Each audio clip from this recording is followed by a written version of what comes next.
kupatiana masumu wa Kristo. Munawaza nini? Munafikiri nini?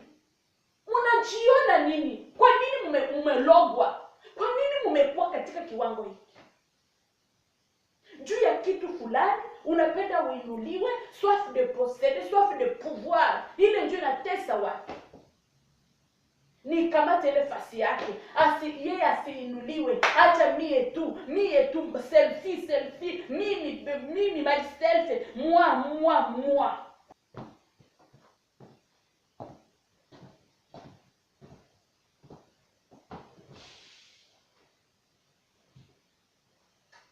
Wapendwa katika Bwana, ninawasalimu na ninawatakia amani ya Bwana, upendo wa Bwana, furaha ya Bwana ziwe pamoja nanyi. Ninamshukuru Mungu wetu sana kwa kunipa kibali, neema hii tena ya kuwa mbele yenu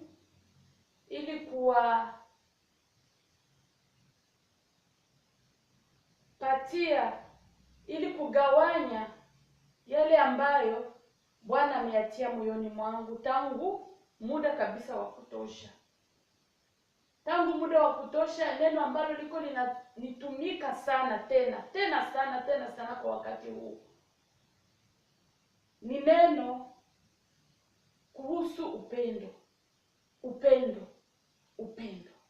Ndio, kuhusu upendo.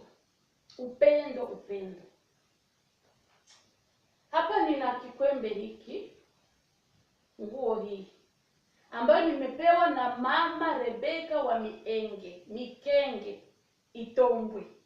Mikenge ni katika jimbo la Sud Kivu nchini Kongo, katika taraka la Fizi Itombwe. Itombwe wamekwisha kuitia ndani ya Mwenga, lakini mimi naisema ni Fizi Itombwe. Ni taraka moja, hata kama zone moja, hata kama walijuaka idivize, lakini ni Fizi Itombwe. Huyo mama Bwana amemtumikisha sana kupitia uamsho wa miaka ya 1961. Katika miaka hiyo Bwana alimtumikisha sana katika hali ya uamsho. Watu walitubu, watu waliacha fitina, watu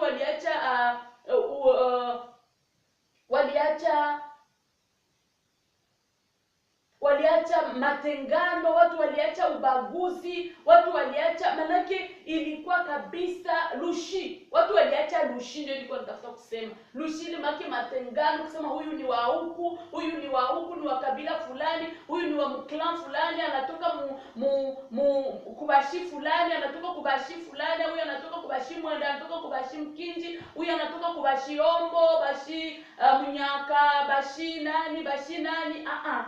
Antuka bile vyote bilikuwa kabinaisha. Unaenda kwa huyu unakula.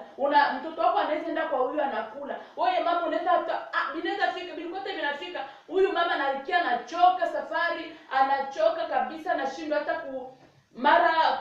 kufungua valize yake, ataingia mule na kamata nguo ya mwenye nyumba mule anavaa. Watu kana binafika, hata mwingine anavaa nguo ya mwingine. Maana ilikuwa ajabu.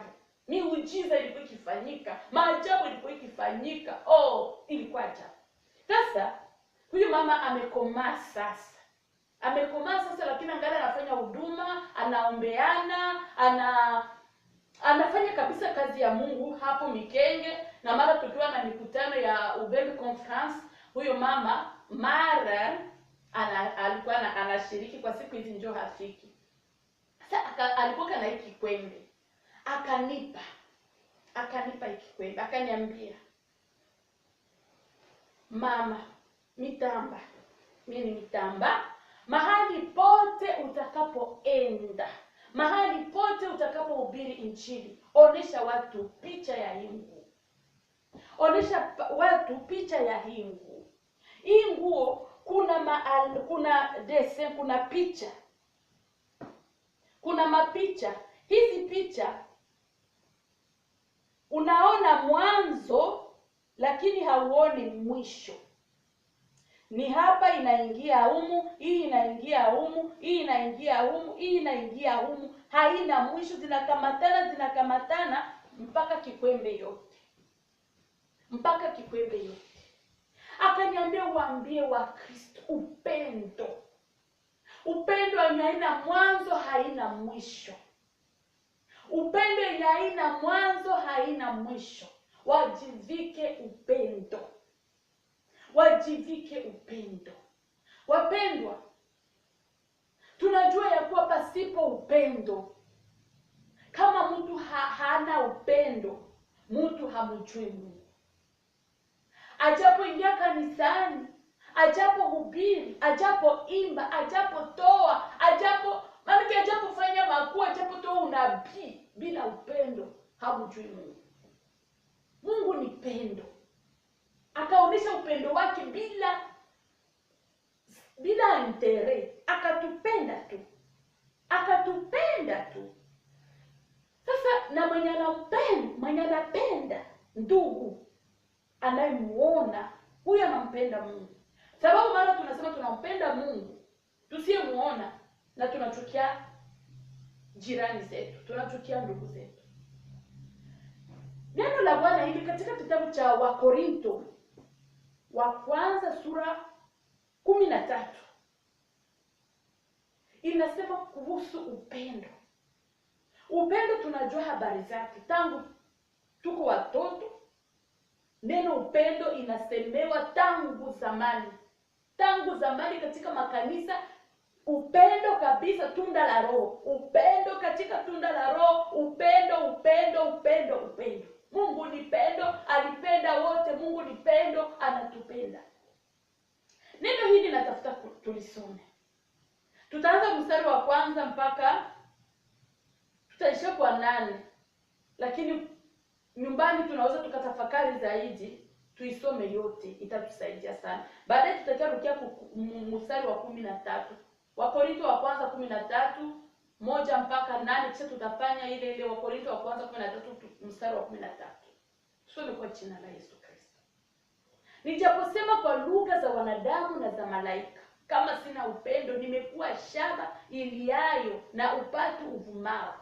Tena nijapokuwa na unabii na kujua siri zote na maarifa yote, nijapokuwa na imani timilifu kiasi cha kuweza kuhamisha milima, kama sina upendo si kitu mimi. Tena nikitoa mali zangu zote kuwalisha maskini, tena nikijitoa mwili wangu niungue moto, kama sina upendo hainifaidi kitu. Upendo huvumilia, hufadhili, upendo hauhusudu, upendo hautakabari, haujivuni, haukosi kuwa na adabu, hautafuti mambo yake, hauoni uchungu, hauhesabu mabaya, haufurahii udhalimu, bali hufurahi pamoja na kweli, huvumilia yote, huamini yote, hutumaini yote, hustahimili yote.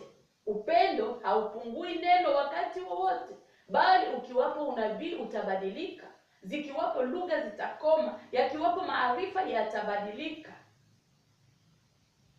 mengine yatabadilika.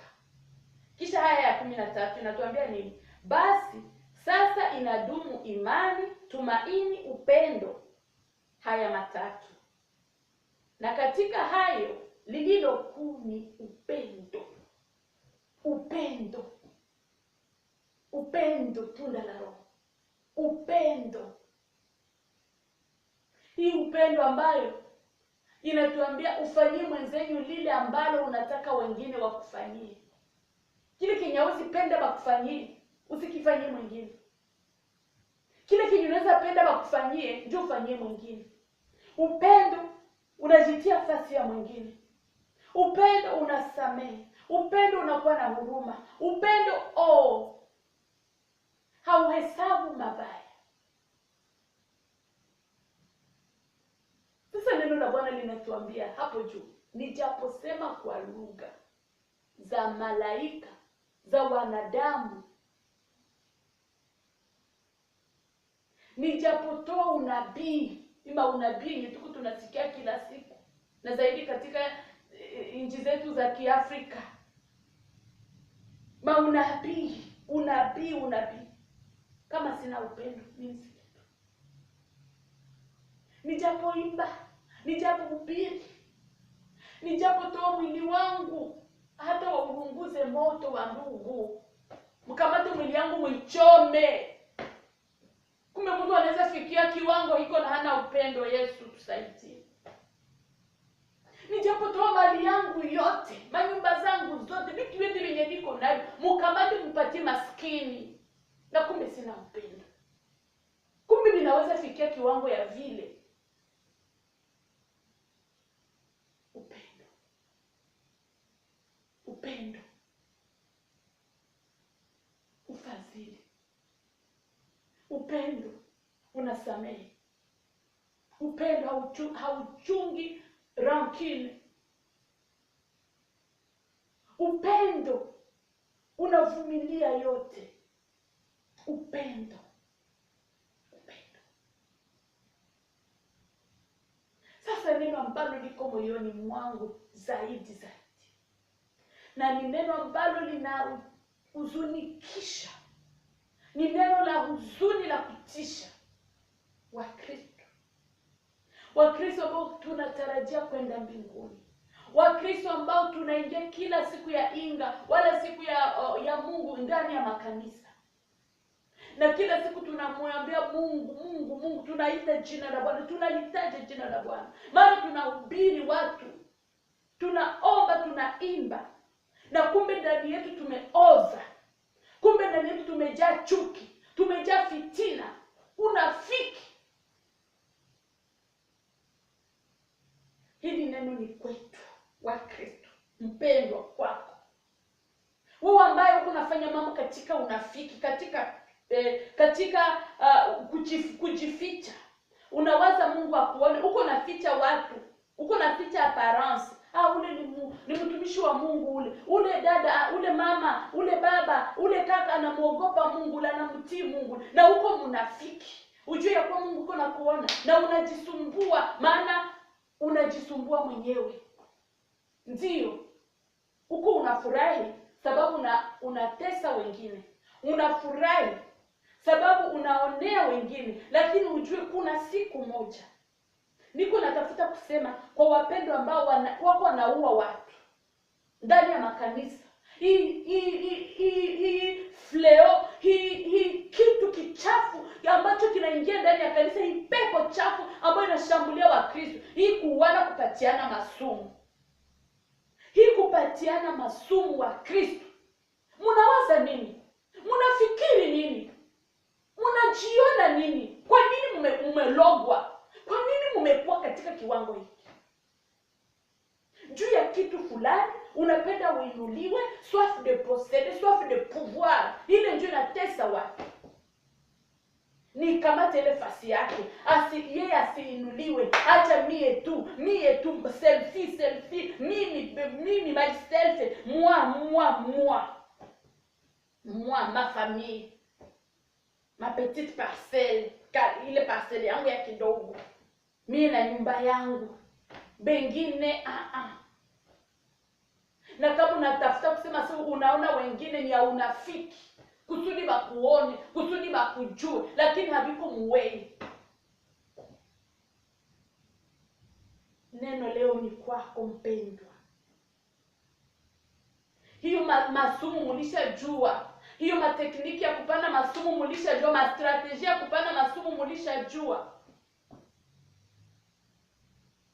Mjue kilicho na mwanzo kina mwisho, na kile chochote mtu apandacho ndicho atakachokivuna. Mungu hazihakiwi. Ile mesure, kipimo ambacho kunapimia wengine, na wewe ndicho utakachokipimiwa. Usipotubu, ni usipotubu mpendwa, hasara ni kwako. Mtu iko na kuya anasema acha nisaidie taifa, acha nisaidie jamaa, acha nifanye kitu. Anakuja kwa moyo wa upendo, anakuja kwa moyo wa huruma, anakuja kwa moyo kabisa bila unafiki. Lakini mnasema acha tumuondoe, acha tosha ile uchafu. Mwanadamu aliyeumbwa kwa mfano wa Mungu, Mungu anasema mtoshe ule. Mwenzenyu atoke tu dunia, wewe unabaki. Unaweza utaishi milele. Acha nitoe nafasi yake nitoke. Yesu. Unaweza utaishi milele. Hata wangekupatia utajiri wote wa dunia. Utajiri wote, neno la Bwana katika kitabu cha Mathayo 16:26. Tukisoma pale. Hata wangekupatia utajiri wote wa dunia. Wangekupatia vyote kisha upoteze nafsi yako, utakuwa ulifaidika nini? Nini mtu atatoa badala ya nafsi yake? Nini mtu atatoa badala ya nafsi yake? Heri kuingia mbinguni na jicho moja kuliko motoni na macho mawili. Lakini tutafakari hayo, hatuwaze hayo, inaanza kuwa tuonekane, inaanza kuwa tujulikane, inaanza kuwa wa Kristo. Mungu mnafanya mapakte na shetani, mnafanya mapakte na nguvu za giza, na mnaingia kanisani mnahubiri. Mwenzenyu atoweke, mwenzenyu achafuke, mambo iharibike, njoo furahieni. Mnaleta umaskini, mnaleta laana ndani ya mataifa, ndani ya nchi. Wa Kristo na wengine wasio kwa Kristo nao ninawaambia. Ile iko teori, ile kitu ya kusema utavuna ulichokipanda. Uwe Mkristo, uwe mpagani, utavuna ulichokipanda. Ukipanda katika mwili utavuna mauti. Utavuna mauti. Na ukipanda katika roho utavuna uzima wa milele.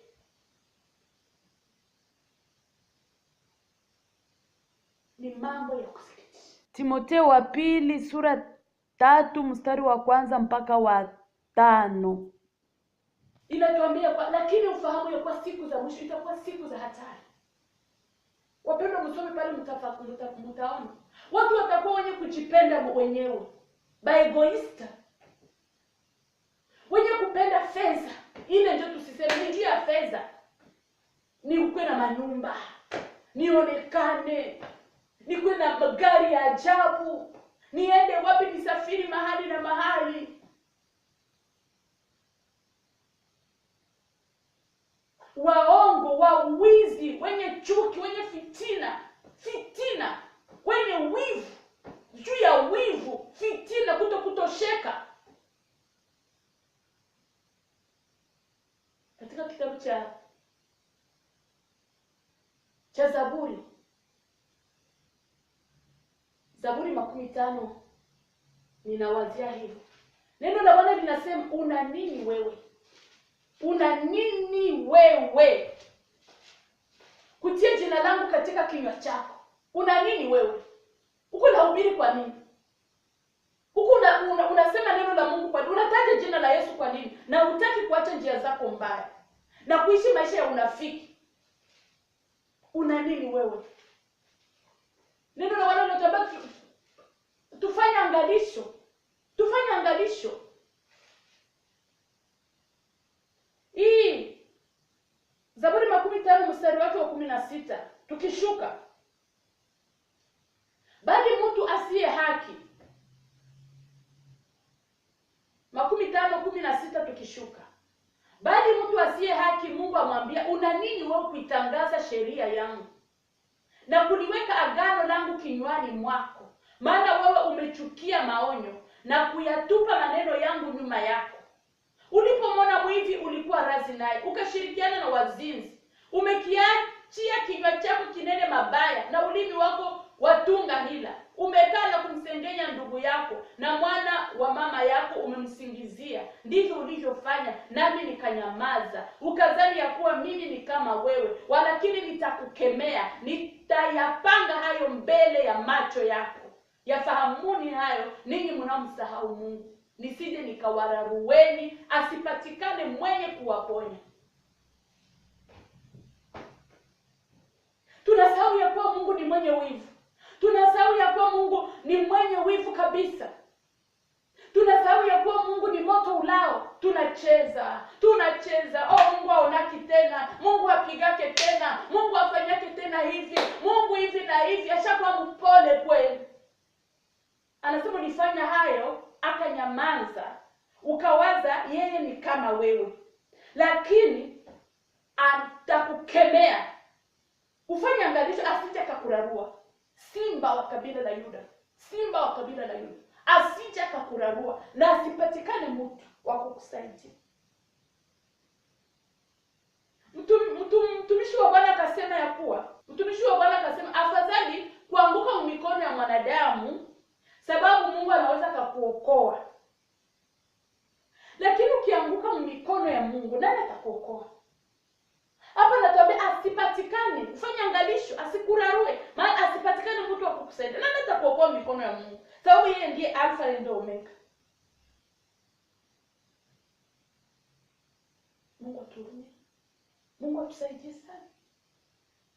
Tunaweza tukasoma kabisa tena hapa nyumbani hii kitabu cha Wakorintho wa kwanza sura 6:9-10.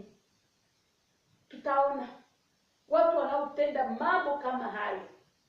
Mambo kama hayo na mambo yanayofanana hayo, hawataingia, hawataurithi ufalme wa mbinguni. Hawataurithi ufalme wa mbinguni. Tuache kupoteza muda. Tuache kufanya maskara. Tuache maskarade. Tuache kujificha, kufanya semblant. Wachungaji, waimbaji, waombaji, tuache kufanya semblant. Katika mikutano ndio watu wanakutana naka kuwana, kupatiana masumu. Katika concert, micro. Katika mavilio. Nakumbuka mbele tulikuwa tunaenda kwa wapendwa, unaenda unatuma mtoto wako uende ukule mwa fulani, uende ukule, hakuna hata shida. Lakini masiku kukula kwa fulani, unaanza sikia magharibi tungu. Hakuna tena ya kuaminiana. Kuaminiana hakuna. Umwaminie nani? Hautajua mwenye atakumaliza. Hautajua unapana mkono na hata mikono wanapanaka. Mungu atuhurumie na Mungu atusaidie sana. Kwa kweli mimi naenda kushukuru Mungu, maana alitewa leo tuko nafanya antidote kama antidote quelque chose comme ça wanasemaka mkifrance. Huyu anakupatia sumu, huyu yuko na dawa ya kuineutralize. Mungu awabariki wale watu sababu wako wanasaidia watu. Na Mungu akinibariki kweli nilitendelea kuwaombea Mungu awapatie tena akili, awapatie akili. Wafanye sawa na Mungu na ujuzi wa Mungu. Wafanye sawa na ujuzi wa Mungu. Mungu awape akili. Mungu awape akili. Wapendwa, na msio mnasahabu. Hivi watu wamekuwa wabaya, wako wanatendea watu kwa akili na si tuwe na akili. Kila wakati tuwe na ile tabia ya kukamata ile asali, pura asali na ile jaune d'œuf. Ile ile ya jaune ile andani. Kuichanga mara, ukisikia sanvapa, ukiona suspect, unaitumia. Wamoja wameshuhudia hiyo. Wala kukamata makaa, kuiponda, na kisha unatia kijiko, muvere, mumai, unakunywa. Itakusaidia, pamoja na maombi itakusaidia. Watu wameharibika. Tunawaombea deliverance. Tunaombea watu watubu. Neno la Bwana linasema katika kitabu cha Matendo ya Mitume 17:13. Matendo ya Mitume 17:13. Wakati ule wa ujinga. Leo unasikia ujumbe huu. Wakati ule uliofanya mambo haya. Ushaua watu wa mingi. Ushatesa watu wa mingi. Utubu. Usipotubu hasara kwako. Sisi tunakuambia. Wawe personalite politique, wawe personalite mkanisa, wawe personalite, wawe wanani, kila kiwango kile. Bwana anasema, anaambia watu wote watubu. Maana isipokuwa hivyo ni hasara wapendwa. Tusipotubu, tusipojitambua, tusipojiangalia, tuko tunasema banasemaka tu na tuonake kitu. Kuna wakati ambapo tutapata haya aibu usipojiazari. Bwana Yesu anakuja.